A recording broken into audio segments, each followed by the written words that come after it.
Televisora Andina de Mérida presenta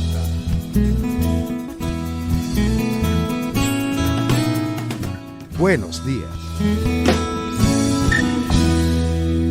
Muy buenos días, queridos amigos. Bienvenidos sean todos ustedes a la televisora Andina de Mérida en el amanecer de este día.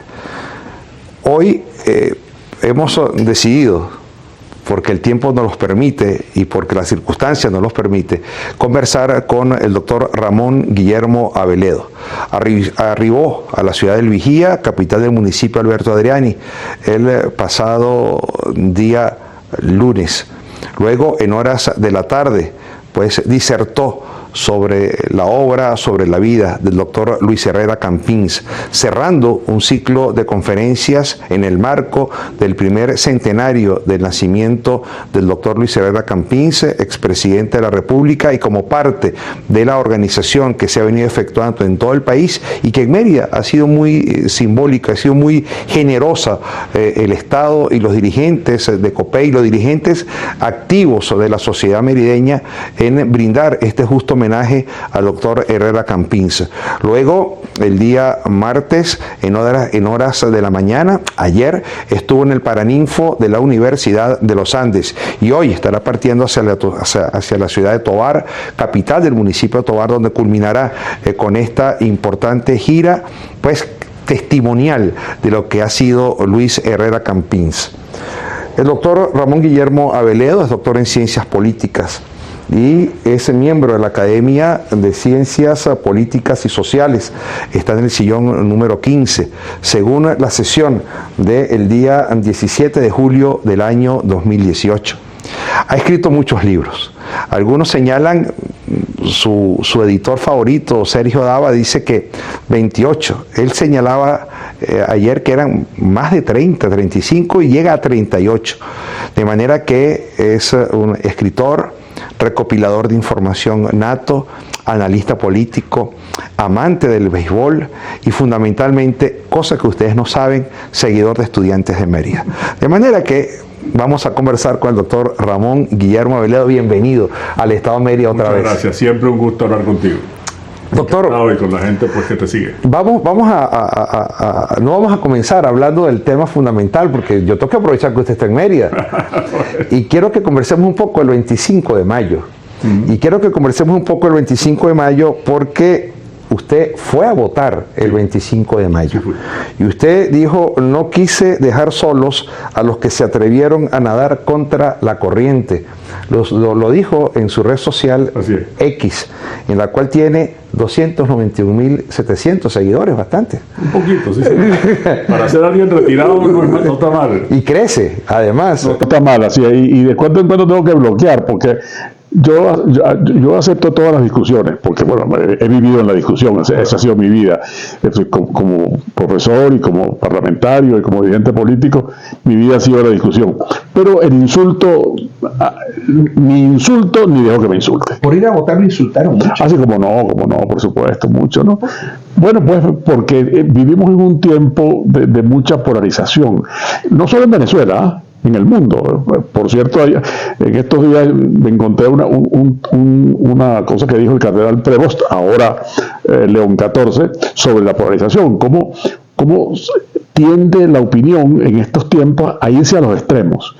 Y los extremos parten de la base de deslegitimar al otro.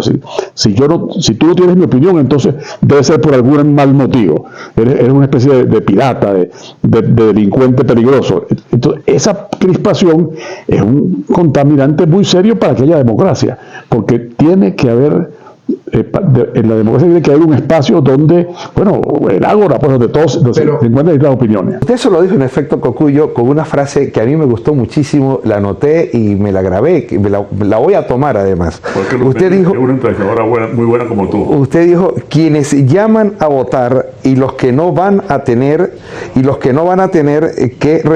quienes llaman a votar y los que no van a tener que reencontrarse con la democracia. Eso va a ser. Eso va a ser así. Espero que sea más temprano que tarde. Y lo mismo que yo siempre, como yo estoy convencido de que la solución de esta crisis tan larga, tan ancha, tan profunda que el país está viviendo tarde o temprano pasará por el diálogo y la negociación, eso va a pasar por ahí, inevitablemente. Así ha pasado en todas partes, ¿eh? Se ha pasado en todas partes. Es muy raro que ocurra que un sector se imponga y acabe con el otro, lo extermine. Eso es rarísimo y por cierto, siempre muy pernicioso. Pero lo que te quiero decir, para que eso ocurra, tiene que haber un mutuo reconocimiento, un mutuo respeto, que hoy en día no lo hay. ¿Hasta cuándo la narrativa de no ir a votar? Tú sabes que yo he pensado mucho eso y lo he dicho en privado, quizás primera vez que lo digo en público. El tema de la narrativa de no ir a votar. No hay que ir a votar porque estamos frustrados por la decisión del 28 de julio. No hay que ir a votar porque tal cosa. No hay que ir a votar por cual cosa. Y de repente mañana hay que ir a votar porque se nos ocurrió ir a votar. Entonces es una narrativa perniciosa, intermitente, espasmódica. La intermitencia, ese carácter espasmódico que bien describe, que bien resume, al final lo que quita es credibilidad. La gente dice, bueno, ¿y qué hacemos? Pues? ¿Qué hacemos? Y desmoviliza mucho a la gente. Mire, por cierto, nuestro homenajeado de este centenario, me valgo de tu pregunta para traerlo a cuento. En 1957 escribió un ensayo que lo escribió en Múnich, pero fue publicado en Roma, que se llamaba Frente a 1958. Había una elección convocada, según la Constitución, que después el gobierno le buscó la vuelta por la vía del plebiscito. Y pasó lo que pasó, que ya sabemos. Pero entonces, él en ese momento, 5 años exilado, antes 6 meses, casi 7, en la Modelo, antes torturado en la Seguridad Nacional y apaleado en la calle. Ese señor, ¿qué dice? 1, he ganado la batalla contra el rencor, le doy gracias a Dios por eso. Llego a este momento sin rencores. 2, la única manera de derrotar a la dictadura es por la vía electoral. Y lo ratificó en ese momento. Y además dice, nunca un político debe despreciar cualquier oportunidad de diálogo, aún con la gente más distinta, y aún cuando el diálogo en el primer momento no cumple los objetivos deseados. Pero eso no se puede despreciar. Lo está diciendo en el 57 una persona que ha pasado todo ese tiempo. Porque una cosa interesante de Luis Herrera es que viviendo afuera seguía muy pendiente de Venezuela. Yo una vez le pregunté, ¿y usted cómo hacía? Porque la prensa no salía nada. Bueno, las cartas, tú sabes, que le mandaban disimuladas, escondidas, porque si estaba su dirección afuera, bueno, se le iba a quitar la policía a las cartas. Y entonces me contó, leía las páginas sociales. Y las redes sociales, sí, porque ahí uno ve a la gente que están invitando a las fiestas. ¿Y quién dice a los invitados? La señora de la casa. ¿Y a quién nombra primero? A los que creen más importantes, claro. Entonces, así me iba yo guiando de lo que estaba pasando, de los movimientos que había, porque una cosa que él nunca dejó de ser es periodista. Esa era su otra vocación, desde muchacho. Usted me hacía referencia a que era necesario el diálogo y todo tenía que pasar por el diálogo, pero el diálogo en Venezuela también está como muy desgastado. ¿Por qué está desgastado? Porque es que han mentido mucho sobre los acuerdos, sobre el diálogo, sobre lo que se acuerda y lo que no se cumple, sobre lo que se acuerda y lo que no se cumple. Y hay ejemplos de Barbados y de ahí hacia atrás hay muchísimos ejemplos que lo sabe. Además, pero entonces, ¿cómo confiar en el diálogo? ¿Cómo tener esperanza en el diálogo si el diálogo ha sido una sarta de mentiras quizás? Ha habido mucha trampa y eso tanto, así como se ha desprestigiado al voto, porque fíjate tú, todo esto que se ha hecho, y esta elección que pasó, la del 25, es característica de eso, es el fruto, el resultado de una calculada, sistemática línea de desprestigio del voto, de hacer sentir a la gente que votar no vale la pena. Lo mismo es lo del diálogo. Si tú simulas el diálogo, no, el diálogo tiene que ser genuino, tiene que ser sincero, y eso no quiere decir que sea fácil. Ahí están callados y a tiros rusos y ucranianos, pero dialogando en Turquía. Fue bárbaro, me sorprendió muchísimo. Bueno, además llegan a acuerdos y ayer llegaron, el lunes en la tarde llegaron en acuerdos en Estambul y 24 horas antes le acabaron el 39% 10% de la flota, los ucranianos a los rusos. Entonces eso me sorprende mucho. Pero Kissinger con Ho Chi Minh. Pero así es. No, mire, hay mil veces. A mí me regaló Jonathan Powell, que fue jefe de gabinete de Tony Blair, que fue el que dirigió los diálogos para los acuerdos del Viernes Santo, o sea, para los acuerdos de Irlanda del Norte. Un libro que él escribió sobre eso, que se llamaba Mucho odio, poco espacio, que se refería exactamente a esa rivalidad terrible, bueno, una guerra civil en Irlanda del Norte, y cómo protestantes y católicos, inclusive la gente que había estado en la ira, se sentó a negociar en medio de grandes dificultades, con enormes diferencias que se habían saltado a tiros y con bombas, bueno, y terminaron negociando, y ahí está, que por cierto, recientemente hubo una sentencia de un tribunal dándole la razón a uno de los líderes de Sinn Féin al que habían acusado de haber participado en el asesinato de un policía, y el tipo demandó a la BBC, la demandó, y le acaban de acordar una indemnización de 100.000 euros. Bueno, pues porque efectivamente la BBC tuvo que reconocer que había mentido. Bueno, eso es otra cosa. También está desprestigiado el derecho. Pero ha dicho dos cosas que son muy interesantes. Se ha procurado desprestigiar el voto, como pasó el 25 de mayo, claro. Se evidenció que fue algo sistemático, sí. Provocado de manera muy sistemática, para que la gente no participara. Estamos de acuerdo. Y en casos como suyo, pues le dijeron todo lo que tenían que decirle. Así es. Y participó. Pero es que además, el propio gobierno, cuando eliminó el QR, o cuando todas esas cosas de no dar los resultados detallados y tal, es para copiar la confianza. Claro, para generar más frustración, más decepción, y la gente tener más razones para no ir a votar. Porque mientras más poquita gente votara, una minoría social se puede convertir en mayoría electoral. Claro, es que esta es una democracia donde gobierna la minoría. Así es. Que es interesantísimo, además paradójico. Bueno, se gobierna en nombre de esa minoría, hablando como si fuera mayoría, pero en realidad tampoco es que esa minoría gobierna, porque esa minoría social tiene muy poco acceso de verdad. ¿Por qué? Porque ¿cómo ocurre la responsabilidad de los gobernantes? Bueno, pues con rendición de cuentas, con que la gente sepa qué se hace con el poder que yo te doy. Porque yo insisto mucho, esto es de primaria, pero yo siempre le insisto, no solo a mis estudiantes, sino a todo el mundo, ¿no? Mandatario no viene de mandar, sino de quien tiene un mandato, de quien está actuando por cuenta de otro. Y eso es lo que hacen los gobernantes.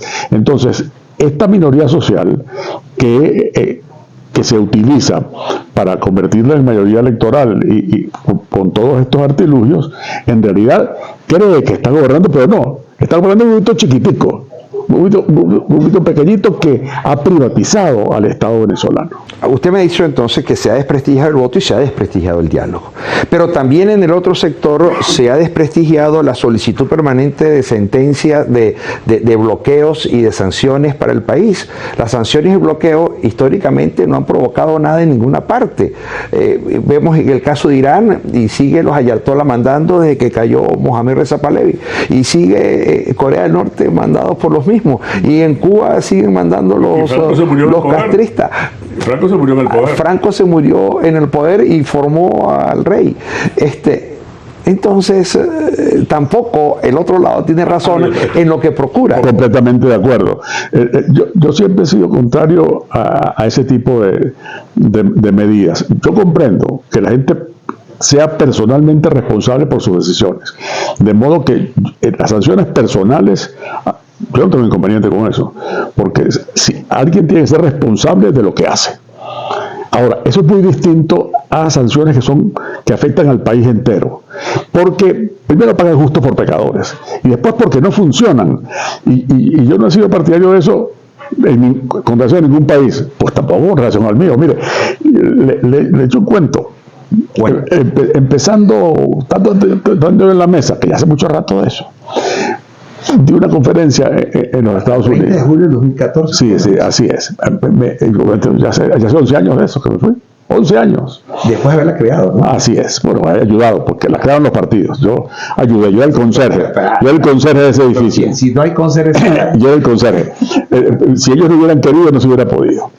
A mí me gusta, no te voy a decir que me amargue, que me lo digan, caramba, usted que creó la mesa. Pero en realidad lo justo es que fueron ellos. Y a mí me tocó ayudar.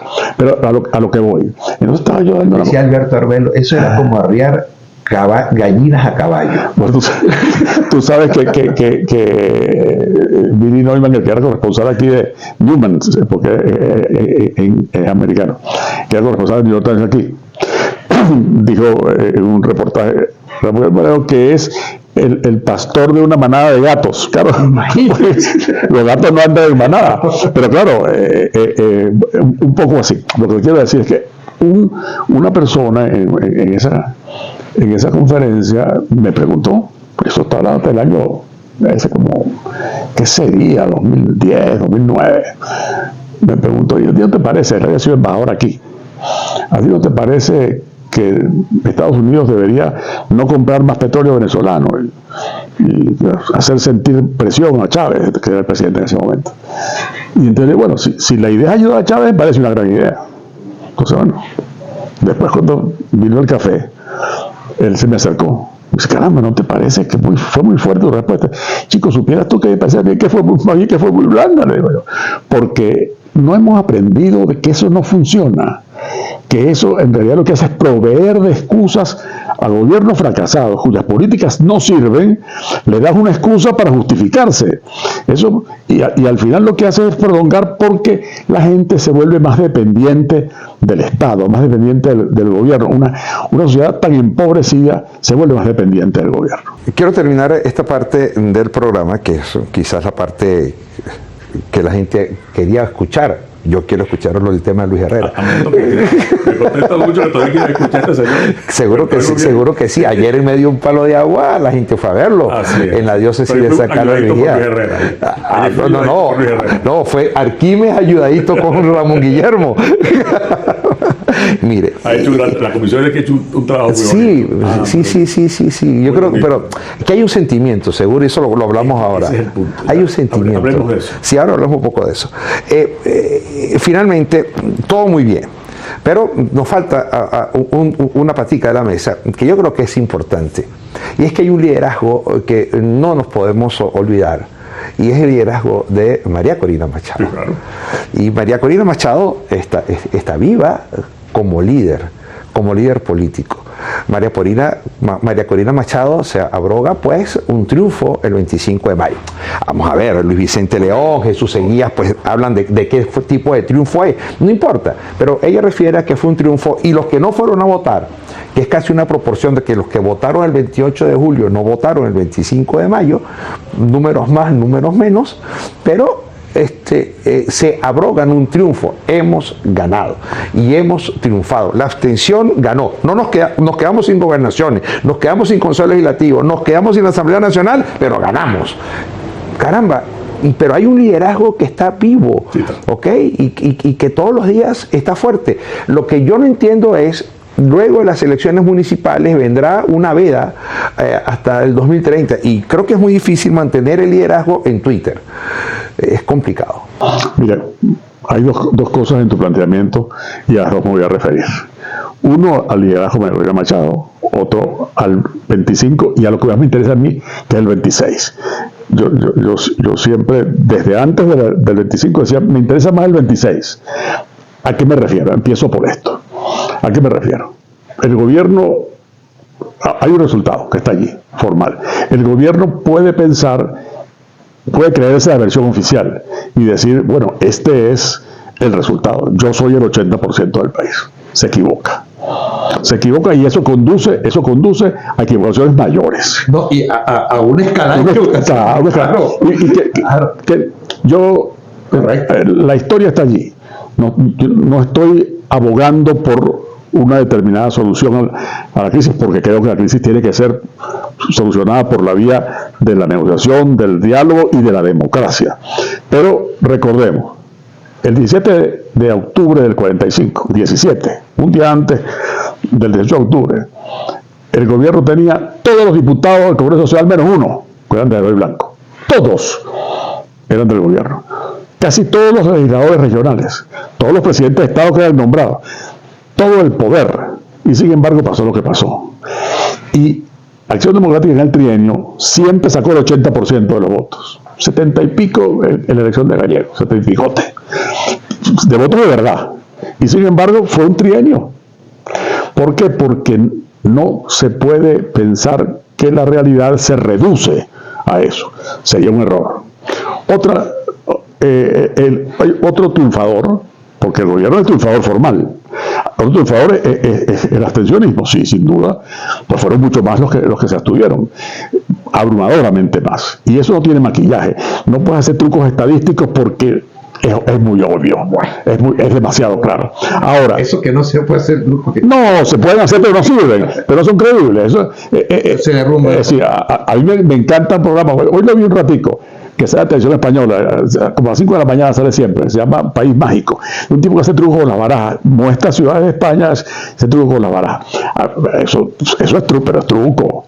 Ahora, en este caso es poco creíble, porque tú vas a decir que votó ese gentío si todo el mundo vio que no votó. Entonces, a lo que voy. ¿Y ahora qué pasa? Con ese triunfo, ¿y ahora qué vamos a hacer? Porque no es nada más una renovación del pagaré. No es, bueno, como todavía no he cumplido, entonces me renuevas el pagaré que ya te voy a cumplir, porque hemos tenido otro gran triunfo. Bueno, ¿qué viene? ¿Cuál es la estrategia? ¿Cómo se cobra eso? Y por supuesto, un tercer asunto es esa minoría opositora que decidió ir a votar y que, bueno, le quedaron unos diputados. Ahora, eso tiene que justificar entonces ahora, ¿en qué? En lo que esos diputados hagan, pero además de eso, en una organización, en una articulación social y en una movilización para participar. Vienen las municipales, que no son una cosa menor, porque estamos hablando... ¿Se va a repetirlo el 25 de mayo? Depende. Porque no son signos fatales. Puede, si se persiste en eso, en esta línea se va a repetir. Ahora, sí, pero por Dios, no es la primera vez que se rectifica. Yo creo que el hecho está allí. Si 30% de la gente que votó por Edmundo González hubiera votado, bueno, otra sería la historia. Dice, bueno, habrían hecho fraude probablemente y habría quedado evidenciado. Mire, si nosotros no hubiéramos participado del 8 de julio, como mucha gente podía pensar, porque no había ninguna garantía, perseguían a la gente, limitaban el acceso a todas partes, había una gran censura y una gran autocensura.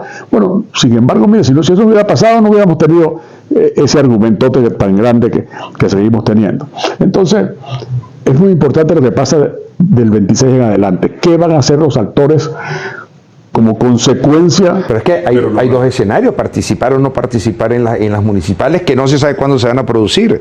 Algunos señalaban que podía ser en el mes de noviembre, otros señalaban que podría ser en el mes de abril del año que viene. Sí, dicen que yo me inclino a pensar por las pistas que va a ser este año, ¿no? Porque ya inclusive Maduro ha dicho que el año que viene va a someter la reforma constitucional. Es otra cosa. Con la nueva asamblea y tal. Ahora, ese es un punto. ¿Qué van a hacer con lo logrado? Y en el caso de la oposición minoritaria que participó en las elecciones, con lo poquito que logró, pero lo hizo con una promesa. Ahora vamos a ver cómo sigue adelante. Y esa es la buena respuesta a la pregunta sobre cómo se capitalizan los hechos. Entonces voy para otro. El liderazgo de Machado es una cosa que no tiene discusión. Está allí, es una realidad. Es probablemente la única realidad política que existe en el campo opositor. Es un liderazgo ganado, trabajado, merecido. Me parece también que tenemos que tener cuidado con un atavismo muy antiguo de Venezuela, que es el personalismo. Nosotros hemos sido varias veces salvados y nos encanta buscar un salvador o salvadora. ¿No? Siempre estamos buscando ver quién nos salve. Andamos así como en, ¿tú te acuerdas de la serie aquella del Chapulín Colorado? Que cuando en un momento de crisis decía, ay, ¿ahora quién podría defenderme? Y diga, yo, el Chapulín Colorado. Y estamos siempre, es muy latinoamericano y muy venezolano. Hemos sido reiteradamente salvados. Entonces, bueno, cuidado con el personalismo. Eso es un problema que está allí. Yo ahorita que presentamos el libro con los discursos parlamentarios de Luis Herrera, recordaba en la academia cuando presentamos el libro que en las rejas del Capitolio, que el Capitolio es como el templo pues de la democracia, ese fue construido con Guzmán. Y hay un testimonio del personalismo. En la Real Capitolio está el monograma GB Guzmán Blanco. Sí, ese lugar, que es el lugar del pluralismo, sin embargo, tiene el sello de la persona. Y los sellos personales no han sido buen negocio histórico para Venezuela. Termino con esto, con este caso. Ese gran liderazgo que ella tiene indiscutiblemente, y sería una necedad, aparte de una mezquindad, negarlo, tiene una responsabilidad que es proporcional, porque las responsabilidades son proporcionales a la fuerza y al respaldo recibido. Un líder que tiene un respaldo muy exiguo tiene que estar buscando para completarlo. Y pues, su responsabilidad siempre va a ser compartida, pero quien tiene un respaldo muy grande tiene una responsabilidad muy grande. Y yo deseo, espero por Venezuela y también por ella, a quien por encima de diferencias estimo y valoro personalmente, espero que se tenga una cabal valoración de su responsabilidad. Y ahí viene una prueba, que es la posible elección municipal, porque ahí la decisión va a ser si decidimos no tener alcaldes ni concejales, porque eso es mejor para poder mantener la promesa, o si vamos a acompañar a la gente a que tenga gobiernos municipales que estén accesibles. Pensé que la pregunta anterior era la última de esta parte, pero no, hay una nueva. Es que tú sabes que yo perdí esa última pregunta. Hay una nueva. No le creo tantísimo. ¿Cuáles diferencias tiene usted con María Corina Machado que sirvan para construir y fortalecer el liderazgo de María Corina Machado en función de la democracia de Venezuela? Pues mira, tuvimos diferencias en cuanto a la manera de aproximarnos a la realidad, de la manera de concebir la política. Yo no tengo esa sensación de inminencia, de que la cosa está, tú sabes, a punto de caramelo. Nunca la he tenido. Eso, poner fecha en el calendario. Tiendo a pensar en que la historia se cuece a fuego lento, ¿no? Y que a veces me gustaría apurarla, pero no siempre porque me guste se apura. Pero eso es lo de menos, porque ella podría decir, bueno, pero es que Ramón Guillermo con esa opinión tiene muy poquita gente. En cambio, tengo muchísima. Bueno, está muy bien. Eso no es el problema. Te repito, ese es el liderazgo y esa es la responsabilidad. Es proporcional a ese liderazgo. Ramón Guillermo Aveledo, en esta mañana de Buenos Días por la televisora Andina de Mérida. Compromisos comerciales y a la vuelta seguimos con más.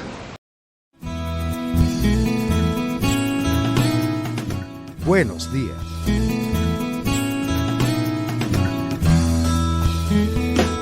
Parte final de nuestra conversación en la mañana de hoy con el doctor Ramón Guillermo Aveledo. Dice un amigo mío, a lo que vinimos.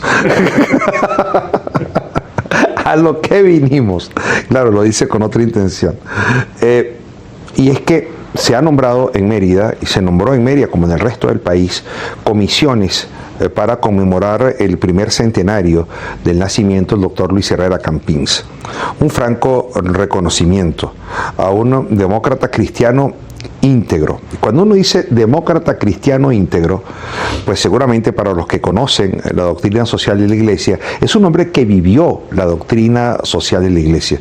Es un hombre que creyó en la perfectibilidad de la sociedad, en el bien común, que creyó pues en el hombre como centro de toda una acción política, y como decía San Pablo VI, ser político para servir, llegar a la política para servir. Y ahora que está de moda el tema de León XIV, pues también recordar un poco lo que es León XIII y lo que es la Rerum Novarum y lo que significó a partir de ahí una serie de encíclicas que formaron parte de esa doctrina que se ha convertido en sinodalidad, se ha convertido en iglesia de salida, que se ha convertido ahora pues en darle continuidad a una labor de transformación que quedó marcada en el Concilio Vaticano II, que comenzó San Juan XXIII, continuó y culminó San Pablo VI. De manera que hablar de Luis Herrera Campins es hablar de ese hombre que encarna esa doctrina que hoy está sonando, pero que vive desde ese tiempo del siglo XIX. Y creo que esa es la razón de nuestra conversación y es la razón de su visita a nuestro estado, primero en el Vigía, luego en Mérida y después en Tovar. Así es. Y me ha impresionado mucho este centenario. Yo me tocó hablar en Acarigua la comisión de portuguesa me invitó para que fuera el orador allá, y en Barquisimeto, desde luego, que además fue en el colegio de La Salle, donde él estudió, y yo también estudié muchos años después. ¿no? ¿También lasallista? Sí, yo soy lasallista, sí, señor. Qué bueno. Tú sabes que un amigo mío, Eduardo Gómez Tamayo, decía que uno descubre, Ramón Escobar fue el que me dijo eso, Ramón Escobar Salón, que también era lasallista. Uno empieza a conseguir empatía y después descubre que son del colegio. porque hay un sello, una característica, pues así como los jesuitas tienen una característica, y los salesianos tienen un carisma de la congregación, y ese es el de los hermanos, ¿no? Que en Luis Herrera fue esencial en su compromiso. Es decir, las dos cosas que marcan la personalidad de Luis Herrera, creo yo, es su condición de provinciano, ¿sí? De una Acarigua que no era la Acarigua de hoy en día, que era una Acarigua muy pobre, de calles de tierra, que tenían en la tarde que echar agua para aplacar el polvo en las calles. Él decía, bueno, lo podíamos hacer con poncheras o con regaderas de latón, y los que tenían recursos con manguera. De esa característica de un provinciano, llanero, y su catolicismo, inculcado el tipo de cristianismo que se enseña en las hermanas de la escuela cristiana, los hermanos de La Salle. Esas son dos cosas que marcaron mucho lo que sería su vida, lo que sería su compromiso desde temprano, ¿no? Y hace muy bien en empezar con todo ese recuento de la doctrina social de la Iglesia, porque eso era una característica muy fuerte en él, muy sentida de verdad, que se completó en el exilio con las lecturas. Él se fue en quinto año de Derecho, porque fue preso y expulsado del país, ¿no?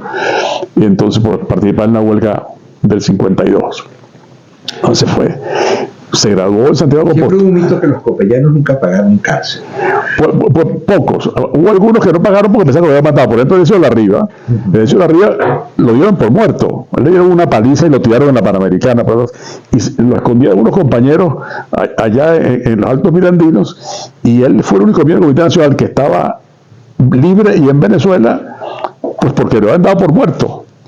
Esa es la verdad. Y hay anécdotas divertidísimas, bueno, como era eso, que era un tipo muy divertido, divertidísima etapa. Pero bueno, el 23 de enero encontró preso a Calvani, encontró preso a Lorenzo Fernández, estaban en el obispo, la cárcel del obispo. Hay unos que estaban exilados. Y Caldera, que había estado en la seguridad, se fue, se hizo una denunciatura y salió escapado. Por cierto, eso es muy interesante, porque él, cuando le avisan que van a volver a meterlo preso, porque sonaba que iba a ser el candidato unitario de la oposición en esas elecciones que vendrían, se supone, el 57, entonces él, entendido con las monjas del Colegio de la Guadalupe, donde estudiaban sus hijas, se fue para allá como para una visita al Colegio de las Hijas, y las monjas lo sacaron en una camioneta escondido para anunciatura, y estaba allá y pidió asilo. Y pasó tiempo para que le dieran el salvoconducto, hasta que finalmente se lo dieron. Hay un cruce de correspondencia entre Luis Herrera y Betancur sobre ese tema. No.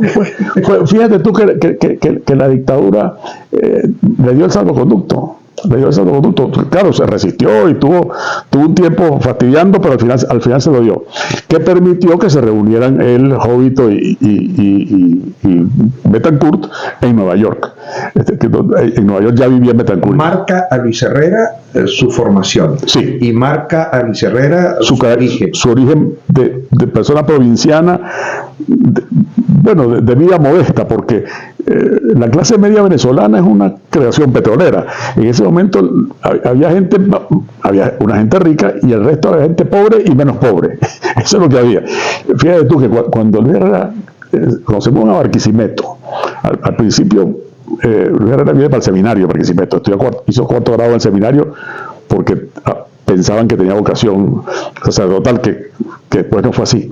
Pero entonces la familia se mudó a Barquisimeto, porque era muy típico de las familias de portuguesa, así como de familias del resto de los Andes, se venían para San José de Mérida para que los muchachos estudiaran, o los mandaban internos. En el centro occidente, la referencia del Colegio de La Salle de Barquisimeto. Esos eran los dos grandes colegios del occidente del país, ¿no? Entonces, mucha gente se iba para allá, y algunos mandaban a los muchachos, y entonces los papás de Luis Herrera, don Luis Antonio y doña Rosalía, pusieron una pensión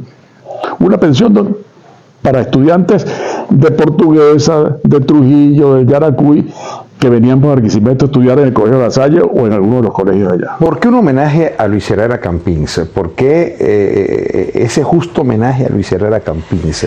Yo eso me lo he preguntado. ¿Por qué? Bueno, mire, ¿por qué Luis Herrera? Yo creo que una de las cosas que caracteriza el centenario y la gestión, el liderazgo, eso fue como el motor, pero fue como la chispa. Pero después, ¿cuál ha sido el motor para que tenga éxito en todas partes? Para que haya en todos los lugares esos actos, esas cosas. El sentimiento. Es un reconocimiento. El sentimiento. Claro. Es una cosa, un afecto que estaba allí, que la gente reconoció en este hombre, un tipo que era cercano, que escuchaba. Valoran mucho, una cosa que uno escucha una y otra vez, es la humildad, la modestia. No la modestia fingida, no, sentida, que es así. Tú sabes que yo me enteré, por Dios, fui secretario privado 4 años y 2 meses, y después me fui para el Canal 8 y había trabajado con él. Presidente de la gloriosa Venezolana Televisión. Así es, que era un gran canal. Sí, y además con anclas que no eran simpatizantes del gobierno. Que no es del gobierno, porque no era el canal del gobierno, no, del Estado, claro, del Estado. Que siempre había la cosa, que podía que el noticiero no fuera tan imparcial, sí es verdad, pero era el canal del Estado, y estaba sometido a ese control, y había debates parlamentarios sobre eso, reclamando, volviendo al asunto. Entonces, lo que yo noto, decía de humildad, por ejemplo, yo me enteré que Luis Herrera hablaba alemán cuando estaba haciendo una investigación para la biografía, porque concho, si asistía a los cursos de cosmovisión cristiana de Romano Guardini en Múnich, tenía que ser en alemán. Entonces me puse a averiguar, y efectivamente cuando estaba en Londres aprendí alemán con unos discos, unos cursos que eran con unos discos, para llegar hablando alemán a Múnich, a donde vivió la mayor parte del tiempo. Pero él nunca decía nada. Él no se ufanaba nunca de eso. Luis Herrera hablaba inglés, hablaba italiano, hablaba alemán y nunca lo decía. Nunca, inclusive una vez, les cuento, venía Michael Manley, que era el primer ministro de Jamaica. Venía, entonces estaba Zambrano recibiendo en el aeropuerto, y yo estoy ahí en el despacho con el presidente diciéndole las cosas, y me entraron los documentos y lo que le había regalado a Manley. Entonces me dice, llegó la traductora, que era la hermana Jurate Rosales, Danute, que era una intérprete estupenda, no ha llegado todavía. Entonces, te quedas y traduces tú, me dijo. Pues yo, no, ella va a llegar seguramente, presidente, pero además no es lo mismo hablar inglés que traducir a reunión de jefe de gobierno. Y dice, no, supieras tú, me dice. Yo, pues para usted habla inglés, porque yo lo he visto hablando inglés cuando viaja. Dice, mira, dicen que Churchill usaba intérprete hasta para hablar con Roosevelt, me dice. Y entonces me cuentas, si tú sabes el idioma del otro y otro no sabe el tuyo, ¿por qué vas a renunciar a esa ventaja? Tiene doble tiempo. Oyes 2 veces lo que te dicen. Claro. Tienes el doble de tiempo para pensar. Tú siempre hablas mejor tu idioma que otro idioma. Y además cualquier problema es culpa del intérprete. Y eso lo saben las mises. Claro, pues. Claro, pues. Las mises lo saben. Entonces, hay gente que le gusta lucirse para demostrar que sabe idiomas, como una gran cosa. Secretario privado del presidente de la República, desde su elección. Sí, yo tenía 28 años. Cuando me dijo que yo, él mismo le dijo. Sí, cuando me llamó, además me lo dijo muy tipo él, estoy en plan de ofrecerte, después de preguntarme cantidad de cosas, sí, después de preguntarme por los hijos míos, dónde vivía, si tú estás dando clases, sí, debes seguir dando clases, porque eso es importante que tengas contacto con los jóvenes, y yo, bueno, claro que voy a seguir dando clases, si de eso vivo. Entonces, al final me dijo, porque estoy en plan de ofrecerte a secretaría privada. Después fue que yo caí en cuenta. Como esa tarde entonces en la oficina de Gonzalo García Bustillo, Gonzalo nos dijo a mí, a Román José Duque, que era el constructor jurídico, tú qué lujo de constructor jurídico, Román José Duque corredor, tipo, su padre fue el profesor de procesal civil, claro, 2 declaraciones, y bueno, ese equipo que se armó en Miraflores, yo tenía 28 años, era miembro de la Dirección Nacional Juvenil, y el presidente se antojó de ponerme a mí. Yo había trabajado con él en ODCA, sí, de secretario ejecutivo de la Secretaría General, y además él era el diputado de mi estado, porque él siempre fue diputado por Lara y después senador por Lara. Entonces nos conocíamos. Pero la verdad es que yo si a mí me hubieran preguntado antes, si a ti te va a poner Luis Herrera de secretario, no se me hubiera ocurrido. Hay un reconocimiento, y una de las razones de ese reconocimiento es humildad. Sí.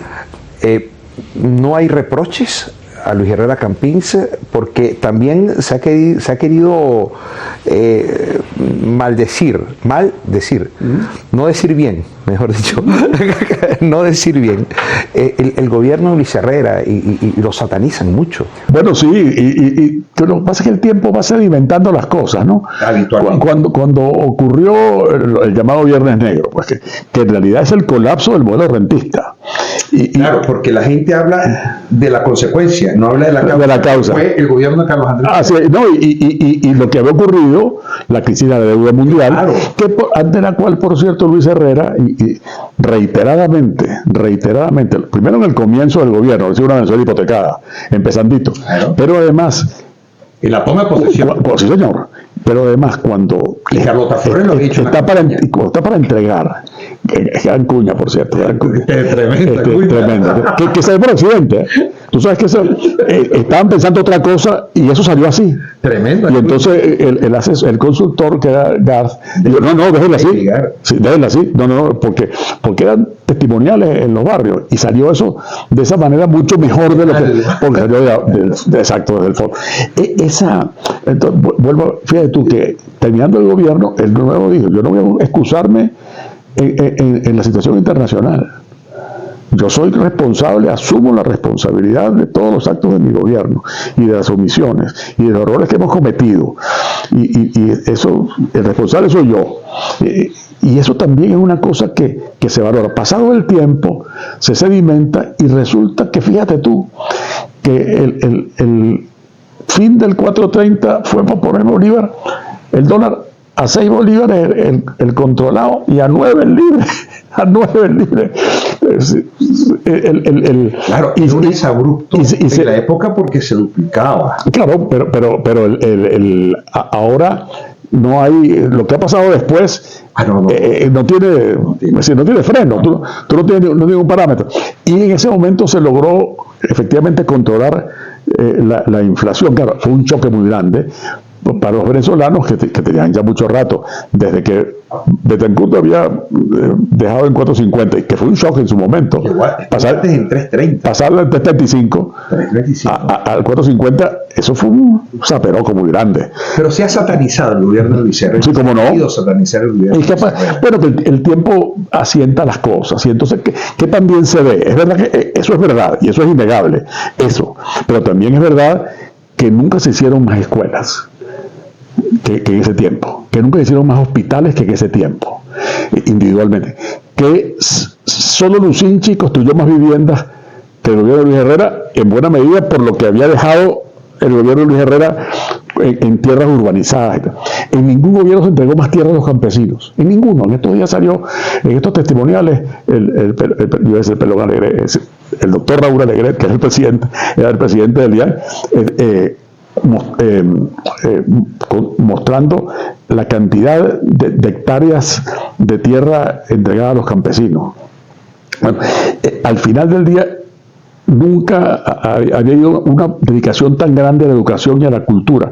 Una cosa que lamentablemente se dejó suelta, que fueron los programas de desarrollo de inteligencia, que da mucho dolor y mucha tristeza, que en otras partes se imitan. Usted toca un tema que es vital en el gobierno de Luis Herrera, y es el doctor Luis Alberto Machado. Así es. Y el doctor Luis Alberto Machado poco se le reconoce en este país, poco. Y yo creo que hay que reconocerle mucho. Incluso el origen del sistema de orquestas pasa por las manos ideológicas de Luis Alberto Machado, y aquella experiencia con los Yanomami. Con los Pemones tocando violín. Sí, así es, porque porque ¿de qué se trataba? Que podía, no iba a dar para aprender. Era la filosofía que estaba en el sistema, que todavía no era el sistema, era la orquesta juvenil, y era la filosofía que estaba aquí. Entonces Machado se encontró con José Antonio Abreu y dijo, vamos a hacer esto, para mostrar la virtualidad de las dos cosas. Mira, yo acompañaba a Chao a la China. Él me dijo que lo acompañara en una visita a China. Y me impresionó muchísimo. En la China, en la Universidad Pedagógica de Pekín, en la Escuela de Psicología de la universidad, cómo habían leído los libros y estaban interesados en aplicar allá las políticas del gobierno de Luis Herrera y del ministro Machado. Es una cosa impresionantísima en la repercusión internacional que eso tuvo, y que en Venezuela resolvimos dejarlo así. Se respira en este momento el reconocimiento a Luis Herrera. Yo creo que ese es el eje fundamental, el reconocimiento a la humildad de Luis Herrera, el reconocimiento al ser humano, Luis Herrera Campins, el reconocimiento a quien fue humilde, desarrolló su gobierno en humildad y murió en la más profunda humildad. Así es, pero Luis Herrera volvió a su casa, a la casa donde salió, a la casa que ha comprado con plata prestada. Se la compró a Juan Bernardo Arismendi, hizo la casita donde vivió siempre, la quintica en Cebucán, y allí volvió al salir de la presidencia, y allí vive su viuda. Cuando vive. Sí, vive allí, sí, señor. Doña Betty, que es trujillana de la Plazuela, sí, señor, de la Plazuela. Y que por cierto, en eso, porque Luis Herrera... La Plazuela se transforma y se convierte en lo que es ahora por la señora Betty. Claro. Y adicionalmente tiene una importancia fundamental, la Virgen de la Paz, por la señora Betty, y la labor que desarrolla con Manuel de la Fuente en Mérida, con el cálculo del doctor Rosendo Camargo, que a la postre fue el que calculó el viaducto de la autopista Caracas-La Guaira. Y la gobernadora de Trujillo, Dora, también era de la Plazuela. Así es. Así que Dora Maldonado, de Jalcón. Ella fue la gobernadora de allá. Ahora, entonces, este periplo por Mérida es llevando ese mensaje. Sí, y oyendo mucho a la gente. Ayer la gente daba testimonios. A mí me impresiona mucho eso. Los testimonios que da la gente de ese vínculo afectivo. El presidente que estuvo aquí, el presidente que hizo estas casas, el presidente puso de moda los safaris, ¿se acuerdan? Ah, sí, cómo no. Sí, es verdad, estaba muy de moda. Y entonces todos los funcionarios se lo ponen. Así como, pero es que así como cuando Carlos Andrés se ponen todos saco al cuadro, ¿no? Porque es un poco... Venezuela es más presidencialista que las constituciones. La idea del presidente como centro es una realidad venezolana y un problema venezolano también. ¿Se siente satisfecho con esta labor ahora, en este momento? Me contenta verlo, me contenta mucho ver eso que quedó ahí. Me alegra mucho ver esa base de afecto que ha sido el sustento de este centenario. Usted fue herrerista y no calderista, ¿verdad? Bueno, yo soy copellano, y tú sabes que en realidad es toreo, no es toreo. Lo que pasa es que, fíjate tú, yo me di cuenta objetivamente de que se podía ver como contradictorio cuando me fui para Caracas, porque cuando estaba en Barquisimeto todos éramos herreristas naturalmente, salvo un puñito, y todos éramos calderistas. Si no había contradicción, ninguno pensaba, todo peleaba por después de Caldera vaya Luis Herrera. Era lo que los compañeros larenses pensábamos, ¿no? Pero no había contradicción. Y fíjate tú que ellos, su trato personal entre ellos, es una cosa muy interesante, porque las diferencias siempre eran como sobreentendidas, porque además tanto Luis Herrera como Caldera son de Centro Occidente, de ese pedacito que era su región Barquisimeto, que está de Barquisimeto hacia el centro, San Felipe, y aquí a Carigua. Ya Guanar es distinto, ya Nigua es muy carabobeño, es decir, Carora al occidente de Barquisimeto es distinto, es ese pedacito, ese es el imperio del sobreentendido. Mire, ahí donde yo soy, la gente dice las cosas sin decirlas y todo el mundo entiende. Y todo el mundo entiende. Y no es necesario que uno lo grupe mucho porque uno dice y todo el mundo entendió. Sí, así es. Entonces, claro, ellos tenían esa particular relación. Pero ¿qué esperanza tenían ustedes en ese momento que después de Caldera vendría Luis Herrera? ¿Qué esperanza tuvimos nosotros que después de Caldera vino Chávez? Bueno, sí, claro, tuvimos todo, ¿no? Tuvimos todo, ¿no? Pero bueno, fue lo que tocó. Ahora, ahí es muy importante que seamos capaces de ver. Yo no soy de la idea de que éramos felices y no lo sabíamos. Yo no soy de la idea, no éramos felices, no era verdad. Había entrado el país en una crisis muy seria. Que cómo sería de crisis que cometimos la elección de Chávez. Cometimos, no es uso casual del verbo, es cometer. No elegimos, cometimos esa elección. Y bueno, nos metimos en este lío tan grande del cual no hemos salido. Porque estas cosas son resultados. Lo mismo que la democracia que venga va a ser un resultado de lo que hagamos. Y no va a empezar de cero, nueva de paquete, como decía don Francisco. No. Va a empezar con todos los... Claro, así como la democracia vieja empezó con todos los atavismos de los siglos de dictadura y de militarismo y de centralismo, bueno, así ha pasado que esta situación no ha podido liberarse completamente de la herencia de los 40 años de libertades, de convivencia, de democracia, imperfecta como siempre, pero de convivencia plural. Y eso ha pasado también mucho en este centenario. Cuando presentamos el libro de la discurso parlamentaria de Luis Herrera en la Academia, uno de los que estaba ahí era Henry Ramos Ayub, que fue un crítico durísimo de la oposición del gobierno de Luis Herrera, porque ha sido, como dice el libro del doctor de don Patricio Elwin sobre la transición de Chile, el reencuentro de los demócratas. Ha servido el centenario de Luis Herrera como para un reencuentro de los demócratas. Gente distinta, variada. Creo que ese es el otro vértice. Sí, yo creo que sí. Considero que es fundamental que en este encuentro de Luis Herrera también, o en este centenario, ha servido para que la sociedad activa pues se reencuentre, se vea la cara, se una, trabaje en función. Y creo que ha sido así. Muchísimas gracias. No, muchas gracias. Interesante, muy sabrosa la muy conversa.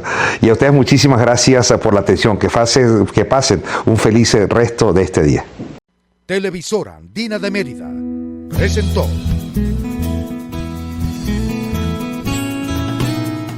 Buenos Días.